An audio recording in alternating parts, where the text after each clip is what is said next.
All right, good afternoon, Ross and Paul. You're here to give us an update on the resilient land and coast, on the response to date, with a specific focus on the landslides arising from the recent weather events, a number of which I think councillors are still visiting and getting calls from people. So very keen to find out what's going on in that space. So over to you, Ross. Kia ora. Thank you very much. I have a short presentation which I think will be coming up on the screen shortly. As an introduction to this, we're here at the request of the committee to provide a high-level overview of some of the activities that are going on. My intent here is to be quite brief and then, where possible, take as many questions as we can afterwards.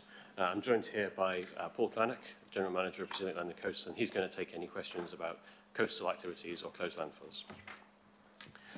What we have here is a photograph of Scenic Drive just as an example of the sort of damage that we've seen to our infrastructure networks.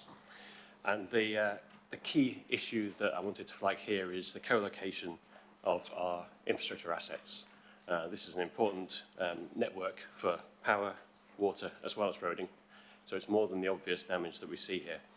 And we're working in the Recovery Office, which is set up at the moment to coordinate our response to these to ensure that all those different key utilities are engaged in the same recovery process and we're operating as efficiently as we can as we recover by coordinating and collaborating. Slightly further down the road, also on Scenic Drive, this is another example of the sort of damage we see, just to give an indication of the scale of the problem that we have to deal with when we're dealing with multiple lifeline utilities in the same corridor.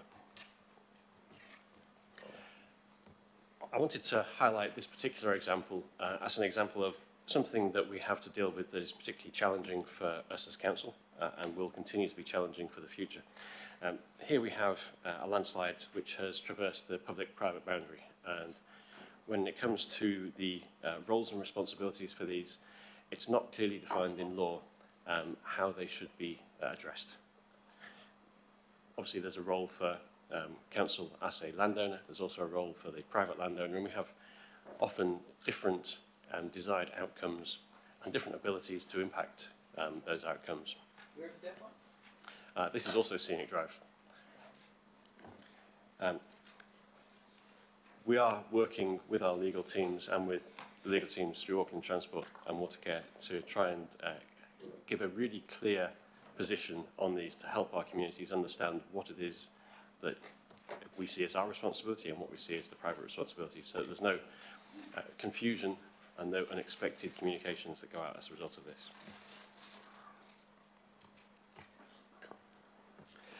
And this is just another example, this time from Birkenhead, showing the co-location of infrastructure and what we see here is a stormwater drain and a footpath, but a smaller example of the same type of problem. Here, moving over to Muriwai, this is near the boat ramp at Muriwai, and shows a different problem that we will be dealing with as we go through the recovery process, which is defining the level of acceptable risk that we will tolerate in our public spaces for members of the public. We've known for some time that there has been landslides in Muriwai, and there have been rockfalls in this area for a number of years. Defining what is acceptable to society is not easy, and as we go through the recovery process and spend money trying to remediate these sites, defining the standard that we recover them to has to be done in consultation with the community to make sure that their appreciation of the risk that's left is the same as ours. And finally, I wanted to just show you this slide, which gives an indication of the distribution of landslides across the region. It's not all of them, it's just an indication of the broad distribution. You can see that it is covering a huge amount of the region. And I wanted to highlight this because we're doing a lot of work in the hazard assessment space, getting a much better understanding of where these risks exist for us, collecting all the data that has been presented to us as a result of this event, and making sure that we're utilising this to the best degree we can. And we're working with central government agencies, including Crown Research Institutes, to make sure that we collect that in the most efficient way possible and that we use it in our future decision-making processes to make sure we're a bit more resilient in future should a similar event happen again. So I ran through that very quickly. I hope that's useful to you. I wanted to leave as much time as possible for questions, so I'll pass over for the questions. Paul, have you anything particular to add to that, or should we just take the questions now? Through the Chair, happy to move to questions. I'm here simply to answer any questions that might relate to some of the work that we're doing in the coastal management, coastal response space, and also in respect of just some of the inspections that we've been completing on our 200 closed landfills throughout the region as well. Okay. Councillor Turner, you have a question. Thank you very much. You said you have that sort of demarcation between your responsibility and private people's responsibility, and they're overlapping.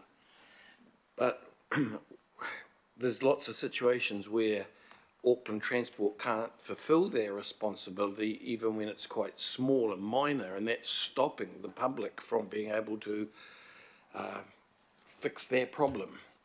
And so one of those pictures you just showed there, that one with the driveway hangover, and there's one of those on the scenic on Victory Road, 173, and they can't get in because all they need is some mass-to-mass ratio at the toe of the road to be able to do their work. How can we get around these problems?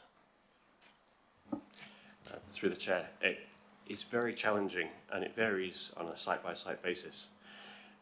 The first problem that we encounter is that what Auckland Transport and Auckland Council's responsibility is in these cases isn't well defined, and that means that we have a risk that we don't respond equally to each individual case. And we want to make sure that that is better defined, so we're working quite hard at the moment to clarify those roles and responsibilities to make sure that everyone gets equal treatment. And the only other thing I just wanted to ask was, you know, you showed one under and the rest were all overslips there. I've got lots of photos of underslips which are always directly opposite blocked drains. You know, have you comment on that? Would you agree? Through the Chair, I would agree that drainage is often involved in landslides. We know that most landslides are triggered in Auckland through the effects of water, but it's also a combination of other effects as well. They're always going to be marginally stable before they fail, and it's the thing that changes that triggers that failure, and often that thing that changes is the water. The challenge we have is how to cost-effectively design stormwater systems that work for an event like the one we experienced. And it's going to be very difficult to come up with a solution which is appropriate for all those different circumstances. In my experience from the ones I've seen, blockages have not been the major problem. It's been the volume of water which would have overtopped any system, any engineered system that we've built. I'll politely disagree and move on, thank you. Councillors Walker, Simpson, Baker and Sayers. Sure. So look, I've certainly read what you've got here around flood recovery, but what it's not covering off, and I'll express this by way of a question, where is the response around the huge amount of education that's required as it goes to cliffside properties, as it goes to people that are discharging stormwater inappropriately, around the education that's required for people who have a responsibility to keep a stream clear, but they really don't know how. Instances where the wrong sort of vegetation is being planted. And also a related issue, and that's around revegetation and planting in areas around streams, but acknowledging that if you get a severe storm event and that vegetation gets undercut and it erodes, it then blocks up grills and sometimes causes catastrophic events, which is what has occurred in communities that I've been interested in and am engaged in. So my question is, where's the program for working with the community in this, which is urgent? Thank you. Through the Chair, my colleagues from Healthy Waters will be speaking next, and I'm sure they'll have something to add to my response. From the landslides and geotechnical perspective, I fully agree with you that there is an education piece needed, and I met with EQC and MB just yesterday, and we talked about exactly this issue. There is a multi-party, multi-agency response needed to make sure that communication and education is consistent. I haven't talked about private property here today because this is the Transport and Infrastructure Committee, but private property has been the predominant focus of my efforts over the past few weeks, and I expect that will continue. Thanks, Councillor Simpson. Thanks, Ross. My question is around, it's a pretty horrible slide you put up, by the way, with all the slips across Auckland. It's pretty bad. My question is around the repairs to the slips, noting that probably the areas most worst, that are still affected are basically on the west, Bathurst, Tahinga, Muriwai, Piha, Katikati. How long do you think it'll take us to be able to clear those slips from that area? Through the chair, I can't give an accurate answer on that. There are so many parties involved, and they're still assessing the risk on some of them to be able to get in, that it's unclear. I suspect that there will be some that will take a very significant amount of time, and when I say that, we're talking months rather than weeks, and that's just for the clearing. Some will not necessarily need to be cleared. In fact, I would suggest many would not need to be cleared because they're not causing a direct hazard. And in those cases, the solutions will range from allow them to revegetate naturally, to support them to revegetate, give them a bit of extra shove in the right direction, all the way to some sort of managed intervention depending on the risk they pose to assets, to people and land. Supplementary, and then one more, please. The last information I got from that area was the land was moving between 1 and 2 metres. Are you using LiDAR data? Is that still the case? Through the chair, the latest information I have from Muriwai is that the movement has slowed down significantly. I don't want to give an exact number because as the numbers get smaller, the level of quality assurance you have to do to get that correct increases, and we haven't got the final numbers back yet. But we have a good degree of confidence that those are slowing down and slowing significantly. And when I talk about movement in Muriwai, we're not talking about the landslides moving as a mass, continuing to move down the slope. What we're talking about is the material at the crest, small lumps of it, sometimes large lumps of it, falling off. But we're talking about lumps the size of 1 or 2 metres cubed. And that's where we get the 1 or 2 metres of change from. That sort of movement is slowing down, and those movements are becoming smaller. Yeah. And my last question, Mr. Chair, through you, it might be to you, Paul. We have a number of walkways to the sea that have been blocked off due to slips, which are on our land. Do we have an estimation on how many and how long it will take us to fix those? Through the chair, we have some good data around how many access ways have been impacted. We're just working through some of the management options to apply to those access ways. Can they be reinstated in their current alignment? Do they need to be abandoned? Do they need to be reorientated to provide access back? There is some good work that's happening in that space, and my suggestion through the chair is to provide, once we've got that information around access ways and some of the coastal restoration as well, that we bring an additional update back to this committee or the PEP committee to discuss some of the progress that's been made there, how we've triaged that and some of the related costs. Through you, Mr. Chair, a suggestion. We seem to be doing flood resilience all through you, so keep it all in one place. Well, certainly this part of it, I think, that makes sense. Okay, Councillor Baker. Ross, firstly, mate, just want to acknowledge you jumped off a plane, I think, on the anniversary weekend and straight into high vis and headed out to work your what's it off. So I just want to acknowledge that, big trip to Uru Bay, so good to see you up there. But how do we unlock what you have in your head in terms of knowledge and get it out there, into our bylaws? And so do we need to, and it's probably a question for Craig at the back, in terms of our stormwater bylaw, is that sufficient in terms of, I guess, protecting and putting in place things that will help us keep waterways and things clear with private landowners as well? But in terms of things like Muriwai and Awhitu, which are cemented sand dunes in that west coast area, and I remember, I think Phelan Piri was giving me a story about how you'd told him about the liquefaction, sort of, I don't know if that's the right word, but that slurry of compressed wet sand, and how that's actually a warning really that things are not looking good for those cliffs. How do we unlock that to get it into that people know, and that, you know, we know that if that's occurring, people can actually take action instead of looking at it and going, well, that's interesting, and then having the hill fall down. And so, you know, I just want to see us being able to get that out there, and how do we unlock the knowledge that you have that's actually, you know, it's incredible, but it's also really, really helpful for our communities to know, so they can be proactive in terms of looking after themselves.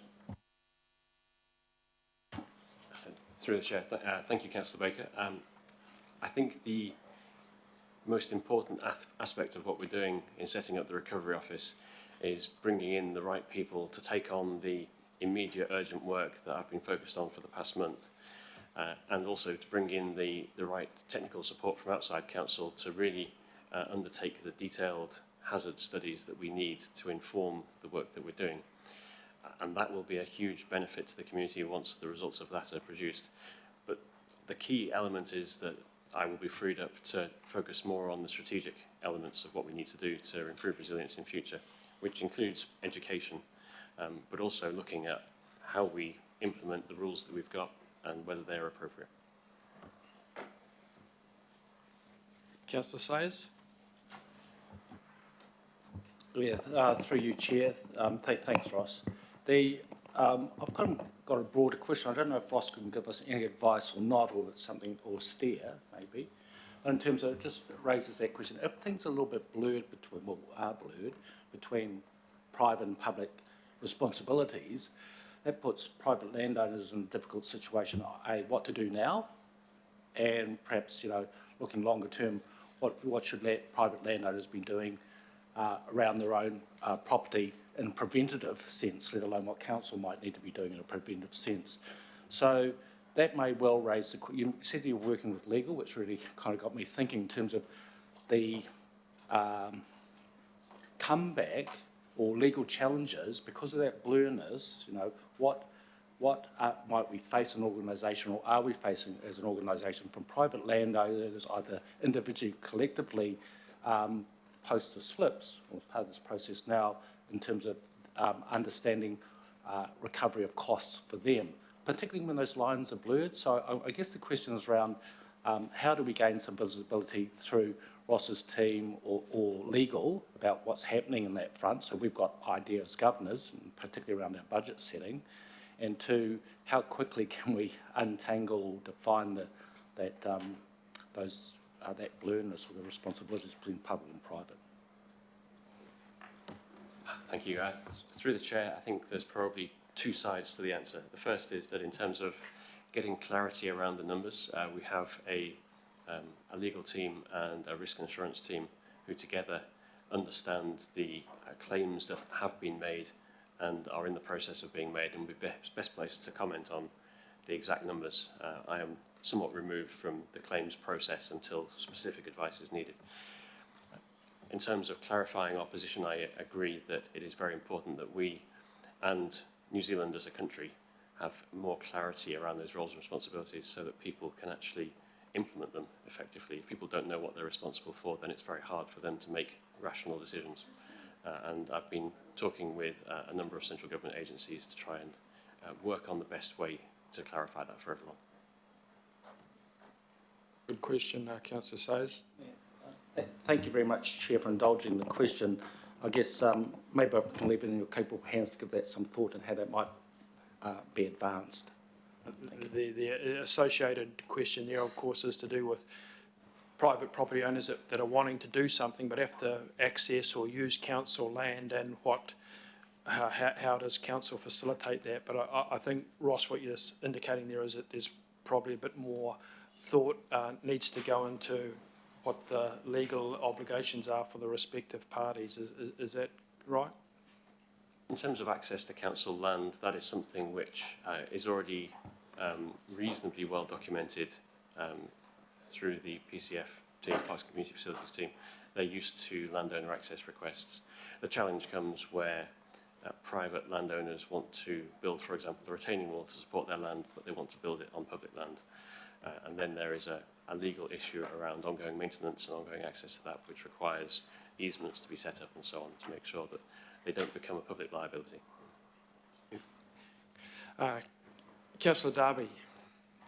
Thanks, Chair. And thanks, Paul and Ross, for the emails you've been sending me outlining some of the challenges you've got. I understand it's several thousand slips across Auckland, several thousand. Do you know roughly, is there a more precise number? Is it 2,000? Is it 5,000? Or you're still discovering them? Through the Chair, we are working with GNS Science to try and get a more accurate number.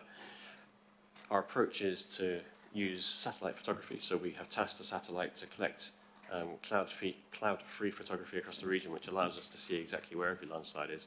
That process in itself takes 2 months and won't be completed until the end of this month. So to get a detailed picture, first of all, we have to wait till the end of this month where we have our satellite imagery, and then we have to rely on GNS Science and a whole range of other parties, as many as we can, to manually identify from those photographs where the landslides are. Because many of them will be in places that aren't accessible from roads, aren't visible from private properties, and so we won't necessarily have an idea of them until we look at the satellite imagery. My first estimate of when we would have a full number would probably take about a year. However, to understand the numbers that are actually impacting on assets and property, we'd expect that to be much quicker. Okay, and you mentioned to me you're doing, in addition to the satellite, you've got your LiDAR, you've got thermal imagery, you've got helicopter surveys, you've got something called hyperspectral imagery. You don't need to explain that one to me now. But you also said there's no intention to do site visits because it's a lack of resource. So for us to understand this in a year's time, can you, or Barry, as the lead officer, can you give us some confidence that we do actually have the resource going forward to undertake this work? Because there is some urgency about this. Barry, is that more appropriate that it is with you, that you can give us some assurance that we do have the resource within the council or the ability to contract the resource to do this work? Through the Chair, look, we can pick that up and have a look at that. We're working through really what the resources are that are required for this. So it's a very difficult question to answer specifically at the moment because we're in the process of actually understanding what's needed, how to go forward, what that approach is. So that's something we'd come back with. Chair, I would like just that to be noted so that we don't forget about that. We just need to make sure that if we're talking about doing this work and do it well, we need to track that through the budget process. Chair, just a couple of other points. You know, I've looked pretty closely at some slip areas coastal, which I've been discussing with you, Ross and Paul, and you know, it is quite common to see pretty poor vegetation management practices and stormwater outfalls that people just don't know that when you drop 1,000 litres of water on the top of a cliff, it's a ton of load. And then there's another 1,000 litres and another 1,000 litres and goodbye cliff. But without getting into that detail, there does appear to be a bit of a pattern in that area. And then when I go to compliance, there is no specialist arborist in the compliance unit. None. None at all. And they are misinterpreting the tree rules. So I think Councillor Walker asked the question about the communication that we need to be offering our property owners that are in these vulnerable areas. So my question is, how are we going to bring all that together with some urgency, because we don't have to wait for all the assessments to do that? How is your unit talking to plans and places and the regulatory team to ensure that everybody understands, you know, what is required, or you know, if you need a permit or a consent for something, you need guidance, where do you go? Because at the moment, I think it's very hard to find anything on the council system which guides me as a coastal property owner on how I can do the right thing on my coastal clifftop property. It's very difficult. Through the chair, I think obviously I can't speak on behalf of the client's team who aren't here today, but from my team, we are very keen to ensure the lessons learned from this event are well documented and shared with everyone in a way that makes them easy to use for the residents of Auckland, particularly those who are in vulnerable areas like cliff tops. I was speaking with a number of geotechnical professionals yesterday to try and start collating the lessons that they've learned, because it's not just people within Auckland Council who see what's going on, but there's an awful lot of external professionals who have a lot of useful advice that we could be sharing.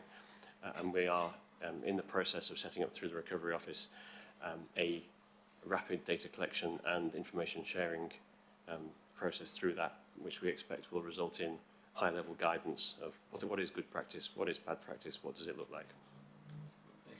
Yeah, good questions, Councillor Darby. Councillor Foley? Kia ora, thank you, Chair, and thank you for the presentation. Last night, Councillor Filipaina and I were at the Mangere Otahu Local Board Business meeting, and there was a deputation from a group of residents from the areas of Mangere that were really badly affected by the floods. They were quite angry at this stage, and part of what they were saying was almost laying some blame on council because the stream, and I don't know if you're aware of that part of what happened in the floods, the Te Ararata stream, they say was not cleared enough, often enough, and that it flooded when the rains came down and affected many, many homes. Many of those homes were new. Some of those homes had been there for, 20, 30 odd years as well. And I'm just picking up on the point that Councillor Turner was making about, our drains and our role in that we've played in terms of, making sure that water flows properly, and thinking about also what we've heard out in the public from others that say that it didn't matter. There was so much rain that our systems, even if they were great, even if they had been cleared, just wouldn't have been able to handle that amount of rain.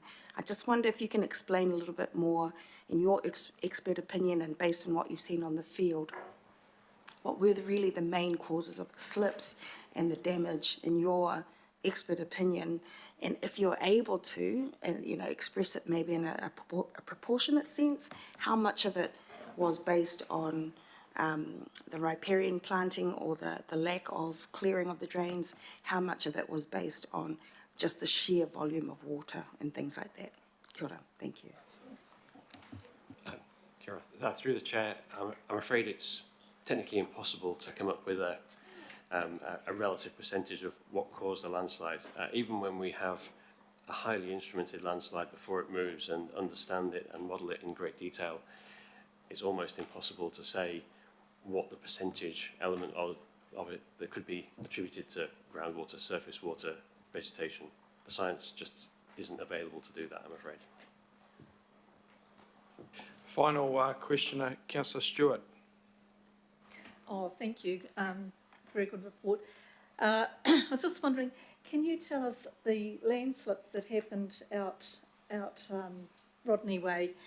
Back in 1965, one of the engineers for Rodney had actually said no more building out there, and unfortunately, I think, things changed and houses were built out there. How many of the slips that had occurred back in 1965, have you got any record of that? Through the chair, from the records I've seen, there was one slip in 1965, and the same location has slipped again. I'm not aware of other slips in 1965, although it seems unlikely that there wouldn't have been other small ones, but they weren't recorded as having impacted on properties. Because I'm just thinking that we're going to have to be very careful if we allow buildings to go back into areas similar to what's happened down in Esk. And I'm sure you're aware of the section 641A of the Local Government Act, which, and I'm sure all you councillors are aware of it. If not, I'll just explain what it is. What is a natural hazard in terms of Building Act, and what properties or applications do these sections apply to? So section 71 3 of the Building Act for 2004 defines a natural hazard in land subject to erosion, falling debris, subsidence, inundation, including flooding, overland flow. So it's a section I think everybody needs to get their head around. It's a really important section, and possibly if we follow this particular rule, we possibly won't have as many issues into the future. Thank you. Through the chair, I hope that you are correct. I think it's fair to say that organisations in central government are looking at the controls that we have in the Building Act and in other acts to ensure that they are fit for purpose and achieving our desired intent. Section 71 and onwards of the Building Act has been challenging to implement in the past because it's not clear how much risk is tolerable, and that causes us some troubles with implementing them. So I think there will be more work coming from central government on that, hopefully in the near future. Okay. Councillor Lee, you've got one question. Yes, I read recently in the trade journal One Roof that over 2,200 building consents were given by the council in 2022, I believe, for buildings and developments in risky areas, floodplains and so on. Is your section consulted by the consenting people when it comes to this sort of thing? Through the chair, we are consulted where the skills do not exist within the regulatory services team to respond themselves. And that means that we are consulted in particularly challenging cases, but not regularly. So do you get to sign off on applications that cover risky areas? You actually get a sign off on that? How does it work? Through the or chair, is there a gap in the system? So through the chair, we get to give technical advice to regulatory services. Technical advice is given, no sign off. Okay. Right, and thank you, Ross and Paul, for the work you and your teams are doing on the ground. It's, sterling stuff, and obviously going to continue for some time yet. So we've got moved by Councillor Simpson, seconded by Councillor Fletcher.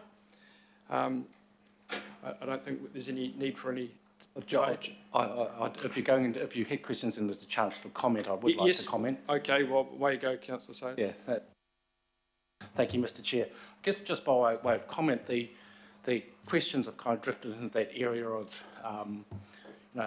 why riparian planting, keeping streams clear, keeping catchments and ponds free of silt, those type of things. So on one hand, we have council seems to have rules and policies on one hand that want fencing off of streams, so landowners can't get in and actually take in a digger or get equipment in there to dig out a stream of silt or take out trees that might be falling into a stream that could be hazard or create debris in a storm event. The council has rules and policies around planting up those streams as well. So again, we're creating a situation where water might not be able to flow as freely as it could. The council has rules and policies around, what was the other thing I thought of, planting up?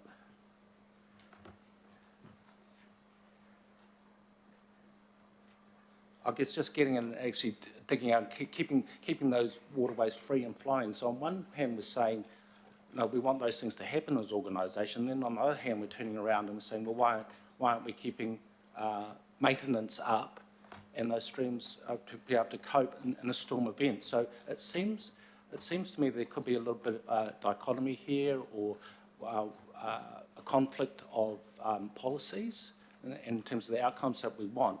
So I'd be quite keen through this committee, and my point of my comment would be around finding out to what degree are we in conflict of some of our rules and policies and how those might be able to be reviewed by this committee to take away some of the roadblocks to enable free and flowing water streams and catchments and drainage, because we've just heard how important the drainage is to the network, and are we unintentionally compromising that in any way, Mr Chair? Thank you. So we've taken that board, and I think that might be captured actually later in the agenda. thank you. Councillor Salesman, thank you for raising that. It's certainly feedback that's occurring. Okay, it's been moved and seconded. All those in favour? Aye. Against? Carried. So we now move to the Auckland Transport